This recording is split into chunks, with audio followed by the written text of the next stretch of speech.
large majorities of desperately poor people wasn't viewed as immoral, but rather as a simple fact of life. No one worked diligently to alter that reality. No one thought of it as a tragedy or a scandal. Yet the introduction of capitalist economies into world history slowly began to revolutionize the moral order. As Hannah Arendt notes in her wonderful book, On Revolution, Europeans began to take note of a new experiment underway in North America, one that, within a generation or two, allowed hundreds of thousands of formerly poor people to live in comfortable homes of their own and enjoy unprecedented prosperity in a place where the virtually universal emergence from poverty was taken for granted.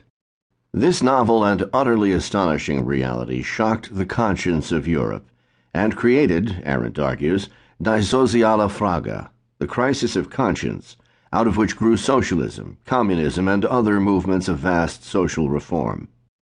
It was Adam Smith who, in 1776, asked the most important of revolutionary questions. His question wasn't, what is the cause of poverty, which, if correctly answered, could have led only to the discovery of how to create more poverty. Instead, Smith asked a question that had been overlooked by Descartes, Thomas Aquinas, Aristotle, and every other great thinker before him. What is the nature and the cause of the wealth of nations? Smith was the first person in history to conceive of a world from which poverty could be banished, a world of universal affluence in which every woman, man, and child would be liberated from the prison of poverty. That was his goal. It was a remarkably altruistic dream, and it is a vision that, from his day to this, has been the universal mission of capitalism as well. Consider this: a great economic miracle has been underway on the mainland of Asia in the years since 1980. The giant economies of China and India have rather dramatically turned toward capitalist economic methods and have released the dynamism of individual enterprise, initiative, and creativity among peasants and city dwellers alike. In that process, China and India have raised more than 500 million people out of poverty within the span of only 30 years. Never before have so many people emerged out of hopeless lives in so short a time. As Jagdish Bhagwati notes in his brilliant book In Defense of Globalization, the enormous creative potential of global capitalism can best be observed by comparing the trajectories of Africa and Asia over the last quarter century. In 1970, a full 76% of the world's poor were in Asia, while only 11% were in Africa. By 1998, however, China and India had lifted so many people out of poverty that those percentages had nearly reversed themselves. Asia now is home to 15% of the world's poor, while Africa is home to 66%.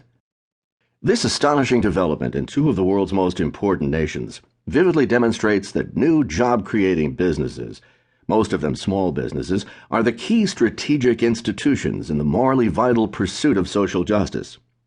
Job-creating businesses are not just the best, but the only hope of the poor. Businesses small and large are also the best hope of a civil society. They alone generate the private funds that allow voluntary associations to serve the needs of the disenfranchised. Businesses, similarly, are the world's best hope for democracy. If democracy gave people the opportunity to vote for their leaders regularly, but offered them no chance to improve their economic condition, they would find democracy very hard to love. What people rightly love best about democracy is the economic opportunity and prosperity it can bring them. It is democratic capitalism, not merely democracy, that they understand to be worthy of their devotion, energy, and practice. Capitalism demands transparency and honest accounting and reporting. It insists on the rule of law and the strict observance of contracts. It demands hard work, inventiveness, initiative, and a spirit of responsibility and respect. It teaches the patient acceptance of small gains, and it proves the value of steady and insistent progress. During the 19th century, Great Britain achieved an average annual growth rate of 1.5% of its gross domestic product, with the astonishing result that the average income of the ordinary laborer in Britain quadrupled in a single century.